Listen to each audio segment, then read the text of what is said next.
Welcome to another Expert Exchange. I'm El Hack, we are Canine Care Hub, and I have the fabulous Emily Ashdown with me today. She reached out to me because she's a veterinary nurse and also a business coach, and I basically wanted to pick her brains. So Emily, thanks so much for connecting with me. Yeah, it's great. Thank you for having me on. You're so welcome. What brought you to Canine Care Hub? How did you find out about me in the first instance? Yeah, so, I kind of follow a lot of different areas around on LinkedIn and social media. I work quite a little bit with Fliss Paris, so I've seen a lot of interaction that you've had with her. I've worked in business for a long, long time in the veterinary industry, and it's so great to finally see people going, do you know what? There are things in this industry that we need to maybe get better at, be a bit more confident about. I work with a lot of professionals that great at the professional side of the job, but when it comes to the business side, they struggle, lacking confidence, etc. So I kind of obviously have seen everybody kind of starting to move a bit forward with that, and just want to give my little bit of input and experience and hopefully help people out there as well. I love that, because really, the more that we can help canine professionals do business well, the more we can serve pets in general. Exactly. Yeah. Even if I can help someone make a smarter decision from a business perspective on, say, equipment or a service, that means that those pets then have access to those services or those products that they may not have had previously. So that can only benefit them. Absolutely. So let's wind it back to the start, though. I want to know about you. What got you into the veterinary industry in the first instance? So the funny story is, I actually wanted to be a firefighter. I followed the young firefighters for a long time when I was a teenager. Did all sorts of things with them, and one of my firefighter friends at the time said, look, when you go to college, don't just go for public services, go and do something else just in case anything happens and you can't obviously, maybe physically be a firefighter. So I was like, okay, and I was like, I have no idea what else I want to do, so I went off and did a diploma in animal management. And I was like, I quite like this and quite good at this, and naturally I then started going down the direction of veterinary nursing that combines my love of animals and the emergency type element. So that's how I kind of started. I worked in multiple different types of clinics, whether it was kind of small one-man bands, clinics that had small animal and equine and farm, and went to work at Birmingham Animal Hospital and the RSPCA, worked there for a while, and then eventually went back into private practice and was deputy head nurse of a team of sort of 14 nurses there. And it was there that we started looking at laser therapy. So that's where my rehab passion started, and I was like, I really love this as well. So started doing my diploma in animal physio and started building up business within the clinic around laser therapy, and again started thinking, maybe this is something I could do separately. You know what nurses like, we're always trying to find ways of generating extra cash. So I then set up my own physio business and laser therapy business, and I did that mobile for a little while, and then went to work within another clinic as well. And eventually I started working with a laser therapy company who grew to love very, very much and learned so much. I went from a product specialist to clinical specialist, product manager globally, looking after 2 products on a global front, so not just in the UK. That was really interesting. Lots of experiences there. Came back to work in the UK and now work as head of clinical training and education for Pioneer, as well as helping with coaching, educational stuff with my ulterior name of the Rehab Coach. So long story, but that's essentially how I got to where I am now. I absolutely love that. So what was it about K-Laser that drew you to it? So it was actually companion laser, and it was having a way of helping patients that had no side effects, that was completely friendly. I'll never forget, I had a patient that was a Rottweiler, and he was really, I'm going to say aggressive, he was fear aggressive. He was in a lot of pain with a lot of his joints. Getting him in through the doors of the clinic had to be fully stated, and I think the vet was trialling me a little bit by saying, okay, go and laser this one then. And we started slowly in the car park and built him up, and that dog used to run into the clinic and bounce onto his mat, sit there and be like, okay, laser me. So having patients going from absolutely petrified and painful to pain-free and happy, completely different dog, I don't think you can get better than that.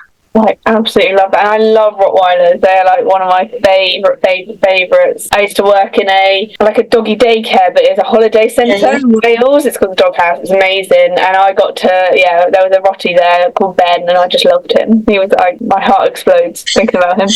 They have such sweet personalities. They get such a bad rep, but they're very much sweeties when you get to know them. They are. So, business-wise, what challenges have you seen personally from either the vet world or the vet physio world? Yeah, I mean, I think there's lots going on in the industry and keeping up with everything. And I think the vet industry and the physio world is very much split and going off in two very separate directions. From the physio perspective, I think the biggest challenges, and I've worked with hundreds of physios across the country with my different roles, and it's always confidence, lack of confidence in yourself to, when I say sell your products or your services, I'll see people maybe buy a laser or a stance analyzer or whatever equipment it's been in the past, and they find it really difficult to talk to the owners initially to sell that service. And I always say, do you know what, you've got to think about what are you trying to do for that animal? Why are you using the equipment? And that's because you want that animal to have the best care, you want them to be pain-free, and you want to be able to offer the best of the best. And when I talk through these things with people, they go, oh yeah, okay, it makes sense that we're not saying, okay, you have the option to buy this service or not buy this service. It's, these are your recommendations because you know what's best for that animal. It's not a case of, well, here's the options, it's down for you as an owner to decide. Obviously they have to decide, but it should be, you're the professional with the knowledge,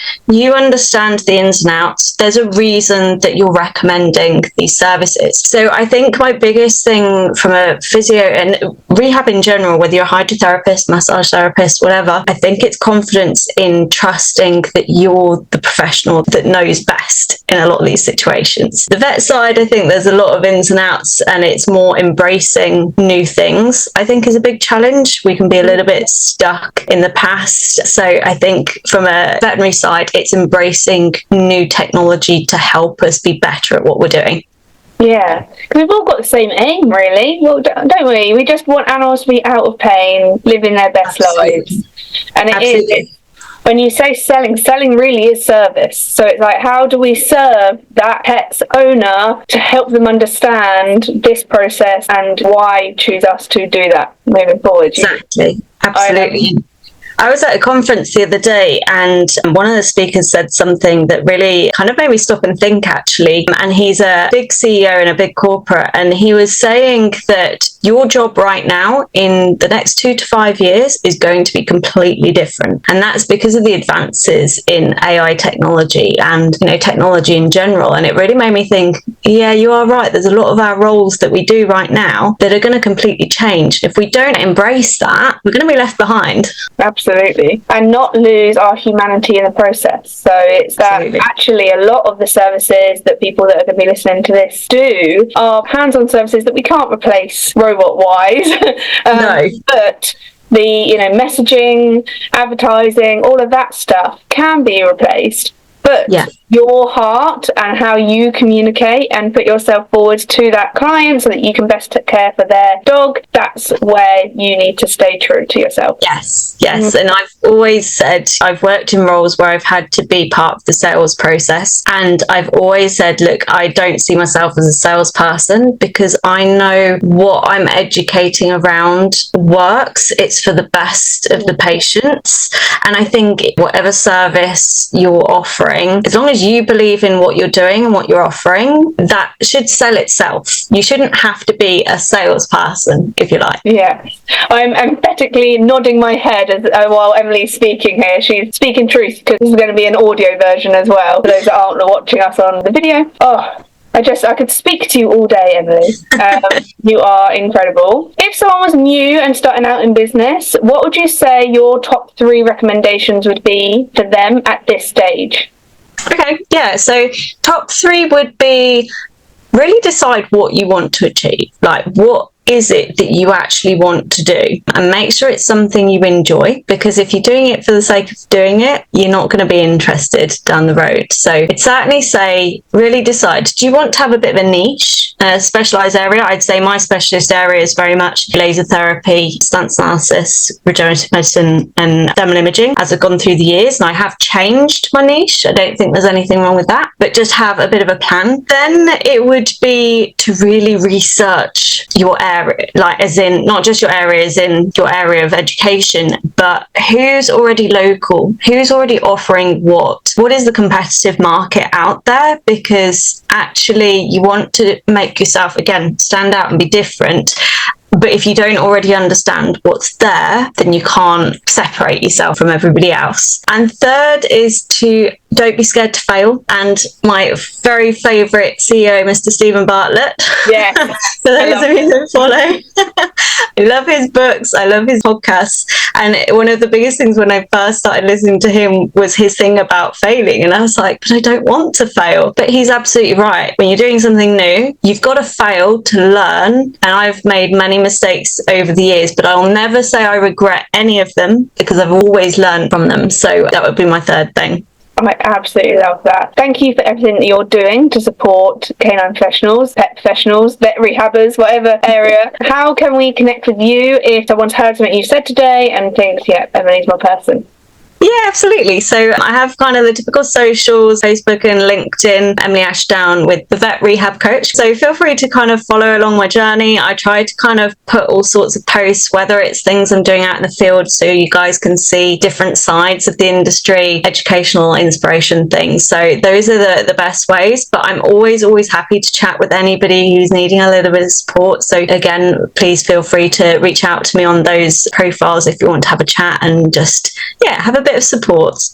I love that. Thank you so much for your time. You're incredible, and we're definitely going to stay in touch, and can't wait to see you at an expo, at a conference sometime very soon. Yes, thank you so much for having me. You're so welcome.